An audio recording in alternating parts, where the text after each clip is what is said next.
नमस्कार दोस्तों, आज हम इस वीडियो में आपके साथ डिस्कस करेंगे नाइट राइडिंग प्रोसेस के बारे में। और यह प्रोसेस सरफेस हीट ट्रीटमेंट का एक टाइप है और जो एक केमिकल हीट ट्रीटमेंट है, और ये एक केस हार्डनिंग और सरफेस हार्डनिंग प्रोसेस भी है। नाइट राइडिंग प्रोसेस को 1920 के दशक में जर्मनी और अमेरिका में इसकी शुरुआत हुई थी, लेकिन अमेरिका में ये कम इम्प्रेसिव रही। अब बात करते हैं कि नाइट राइडिंग प्रोसेस को क्यों किया जाता है। नाइट राइडिंग प्रोसेस को हाई कार्बन और लो अलॉय स्टील जिसमें एल्यूमिनियम, क्रोमियम, वेनेडियम, मोलिब्डेनम इत्यादि होते हैं अलॉइंग एलिमेंट, तो उन स्टील्स पर इसको किया जाता है ताकि जो सरफेस होता है उस स्टील का उसको हार्ड किया जाए। इसके लिए नाइट्रोजन कंटेंट को स्टील के सरफेस लेयर पर इंक्रीज किया जाता है और उसके बाद जो स्टील मिलता है उसको नाइट राइडिंग स्टील कहते हैं। अब बात करते हैं इस प्रोसेस को करने से पहले हमें क्या क्या करना होता है। Steps before night riding. Component को सबसे पहले हीट ट्रीटेड किया जाएगा, उसकी हार्डनिंग के लिए क्विंचिंग की जाएगी, और क्विंचिंग जो 850 से 900 डिग्री सेल्सियस पे होगी, ऑयल क्विंचिंग की जाएगी। उसके बाद टेम्परिंग की जाएगी 600 से 700 डिग्री सेल्सियस के बीच में, और टेम्परिंग के बाद जो स्टील होता है उसकी सोरबाइट स्ट्रक्चर होती है और उसकी जो हार्डनेस होती है स्टील की इस प्रकार से होती है कि आप उसको मशीन कर सकते हैं ज़रूरत के अनुसार, क्योंकि टेम्परिंग के बाद हमें मशीनिंग ऑपरेशन करना है, जैसे ग्राइंडिंग करनी है, ताकि जो कंपोनेंट या वर्क पीस है उसको फाइनल साइज में लेके आया जा सके। उसके बाद टिन कोटिंग की जा सकती है अगर ज़रूरत है, क्योंकि स्टील के ऊपर जो टिन है उसकी लेयर की कोटिंग की जाती है तकरीबन 0.01 से 0.015 mm की उसकी थिकनेस रहती है, और हमें उसी एरिया पर टिन की कोटिंग करनी होती है जिसे हमें नाइट राइडिंग उसकी नहीं करनी।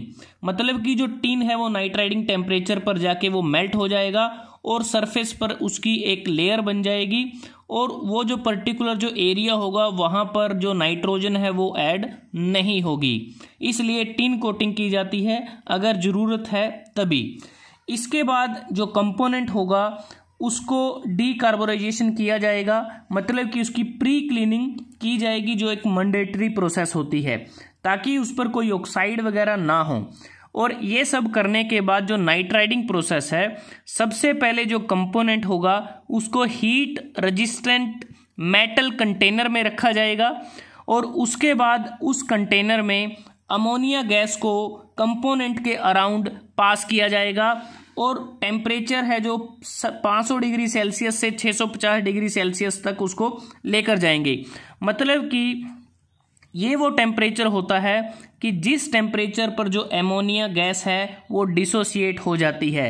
डिसोसिएट अगर आप देखें, जो एमोनिया है हीटिंग के बाद हाइड्रोजन और नाइट्रोजन में डिसोसिएट हो जाता है, और ये जो एटॉमिक नाइट्रोजन होती है, जो फ्री नाइट्रोजन के एटम होते हैं, वो स्टील के सरफेस लेयर के द्वारा एब्जॉर्व कर लिए जाते हैं, या कह सकते हैं जो एटॉमिक नाइट्रोजन है वो डिफ्यूज हो जाती है स्टील सरफेस पर। और उसके बाद जो कंपोनेंट हैं उसको 500 डिग्री सेल्सियस से 520 डिग्री सेल्सियस के बीच का जो टेम्परेचर है वहाँ उस टेम्परेचर रेंज पर 40 से 100 घंटों के बीच तक उसको रखा जाता है, क्योंकि ये जो टाइमिंग पीरियड है वो डिपेंड करता है कि हमें जो सरफेस की जो केसिंग की जो केस हम प्रोवाइड करेंगे हार्ड, उसकी डेप्थ कितनी रखी जाए। मतलब कि केस डेप्थ पर डिपेंड करता है हमारा टाइम पीरियड, और जो नाइट राइडिंग जो केस होता है उसकी जो थिकनेस रहती है वो 0.3 mm से 5 mm के बीच की रहती है। और इस प्रोसेस के बाद जो कंपोनेंट है उसको धीरे धीरे ठंडा कर दिया जाएगा। लेकिन नाइट राइडिंग प्रोसेस के केस में हमें रैपिड क्विंचिंग की ज़रूरत नहीं होती, क्योंकि हमारे जो डायमेंशनल चेंजेस हैं वो हमें मिनिमम ही रखने होते हैं। अब बात करते हैं नाइट राइडिंग प्रोसेस की एडवांटेज क्या हैं। नाइट राइडिंग प्रोसेस को करने से कंपोनेंट वियर रेजिस्टेंस हो जाता है, उसकी एंडोरेंस लिमिट बढ़ जाती है, और उसका जो कोरोजन रेजिस्टेंस है वो भी बढ़ जाता है। फटीग रेजिस्टेंस बढ़िया हो जाता है कंपोनेंट का, और इस प्रोसेस को करने के बाद हमें किसी भी प्रकार की मशीनिंग करने की ज़रूरत नहीं होती वर्कपीस के ऊपर। और ये जो प्रोसेस है इकोनॉमिकल प्रोसेस है जब हमें लार्ज नंबर ऑफ पार्ट को ट्रीटेड करना होता है। कुछ कॉम्प्लेक्स पार्ट जिसे हम कार्बोराइज नहीं कर सकते सेटिस्फैक्टरली, उसको हम बिना किसी डिफ़िकल्टी के नाइट राइडिंग उसकी की जा सकती है। और कुछ नाइट राइडेड जो पार्ट होते हैं उसमें हमें क्विंचिंग की ज़रूरत नहीं होती और जिससे हमें मिनिमम डिस्टोर्शन और क्रैकिंग मिलती है। और जो हाई सरफेस जो हार्डनेस है इस केस में हमें मिल जाती है, और जो हार्डनेस नाइट राइडिंग प्रोसेस से कंपोनेंट पर मिलती है वो कार्बोराइजेशन से ज़्यादा होती है। इसके बावजूद इसकी कुछ डिसएडवांटेज भी हैं, जैसे इसका जो साइकिल टाइम है वो काफ़ी लंबा है, 40 घंटे से 100 घंटों के बीच का वो साइकिल टाइम रहता है। और जो केस प्रोड्यूस होता है, जो सरफेस नाइट राइडिंग जो केस प्रोड्यूस होता है वो ब्रिटल होता है हाई हार्डनेस होने के कारण। और इसमें कुछ स्पेशल अलॉय स्टील, जैसे क्योंकि अलॉय स्टील यूज़ करते हैं जिसमें अलॉइंग एलिमेंट होते हैं, एल्युमिनियम है, क्रोमियम है, वेनेडियम है, मोलिब्डेनम इत्यादि, उसको हम सेटिस्फैक्टरली उसको ट्रीट कर सकते हैं। लेकिन कार्बोराइजिंग प्रोसेस के मुकाबले ये प्रोसेस कॉस्टली है, इसमें हमें टेक्निकल कंट्रोल मेंटेन करना ज़रूरी है। अगर नाइट राइडिंग कंपोनेंट के दौरान कोई मिस हैपनिंग हो जाती है तो उसके कारण हमारे जो वर्क पीसीज या कंपोनेंट हैं वो ओवरहीट हो जाते हैं, और जिसके परिणाम स्वरूप जो सरफेस हार्डनेस होती है पूरी तरह से ख़त्म हो जाती है और हमें फिर से नाइट राइडिंग को अगेन उसी प्रोसेस के द्वारा करना पड़ता है। ये इसकी एक डिसएडवांटेज है।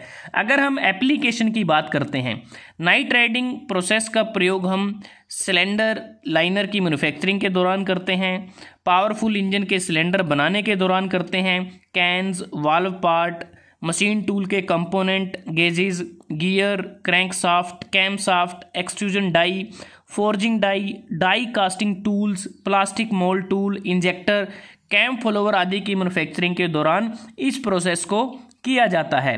तो दोस्तों आज हमने इस वीडियो में आपके साथ डिस्कस की केस हार्डनिंग या surface hardening process night riding के बारे में। इसको कैसे किया जाता है और इसकी एडवांटेज क्या है, डिसएडवांटेज क्या है और एप्लीकेशन क्या है।